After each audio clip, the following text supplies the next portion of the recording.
G2G Protein Bar segment of the week. Who needs a G2G protein bar? Did your favorite player make a big mistake that cost them the game? And he misses it! That's impossible! Oh, my God. That is impossible! I'm telling you, there's something inside his brain about this building. Or maybe just an embarrassing moment. You know, it's just easier to call you stupid. Rock, Manuch, and Jimmy B react to the dumbest plays of the week and give out their best candidates for the G2G Protein Bar Award of the Week, a refrigerated protein bar with unmatched taste. G2G Protein Bars are now available at Costco. All right, well, there are some great rivalries in sports. One of them is hockey between the Blackhawks and the Red Wings. They go back many, many years before even Jimmy was calling games. And over the weekend, Hockey Hall of Fame inductee Chris Chelios, who is, by the way, one of the partners in the El Bandino Tequila that we talk about every Tuesday from Barrio Queen. Well, he had his number seven jersey retired. He had a speech. This was all Sunday, right before the Detroit Red Wings and Chicago Blackhawks game at United Center in Chicago. Well, if you're a hockey fan, you know Patrick Kane played many great years for the Chicago Blackhawks, but he is now a Detroit Red Wing. So, if you are a Chicago Blackhawk fan, you should be embarrassed for your fan base, because this is what happened to end the game. And listen to your fans, Blackhawk fans. Yeah, no, but your fan base that you associate yourself with that was at this game. Hear this after Patrick Kane scored the game winner. It's Patrick Kane in Chicago! Oh my God! Kane with the overtime winner! The Red Wings win it 3-2! The story is complete on Kane's return to Chicago! Yeah, that game was in Chicago, and the game-winning goal was scored by a player for Detroit. Are you freaking kidding me? Thanks to Valley Sports with that. Seriously. I mean, I'm with you. That should never happen. I mean, no, I understand how great of a player he is. Yeah, I get it. But he just beat you, and you're cheering him. I maybe a golf clap. Hey, that was kind of cool. But to jump up, have a standing O, and all those people standing up. If you watched it on television, we're all wearing their Blackhawk sweaters. Yeah. I mean, come on. I'm with you. I mean, that is a hell of a fan base. Chicago is a great sports town, and I'm just so shocked that they went off like that. So for them, they get my G2G protein bar because they need some clarity. They need a good bar. Every Chicago fan needs a refrigerated protein bar from G2G to kind of get your you-know-what in order. All right, guys, mine is the Miami Heat forward Jimmy Butler. This happened on Friday night, and 5 players are suspended now without pay for their roles in the Friday night melee that happened against the Pelicans. So Butler and Pelicans forward Najee Marshall were both suspended one game, only one, for instigating engaging in the on-court alteration. Pelicans guards Jose Alvarado, Heat center Thomas Bryant were suspended 3 games for leaving the bench area during this on-court alteration, if you want to call it.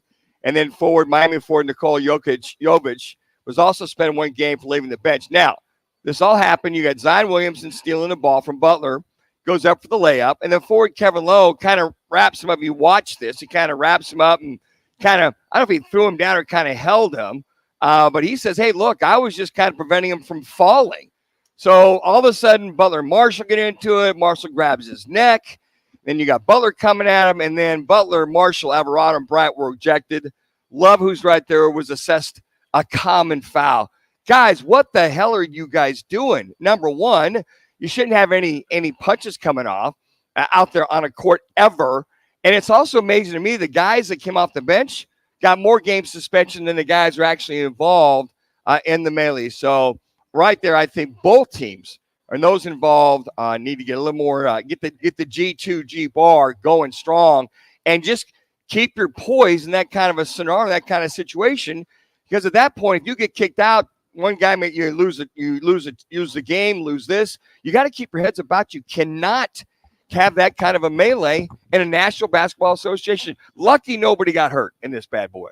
Well, my G2G Protein Bar Award for dumbness goes to the court storm at Wake Forest University.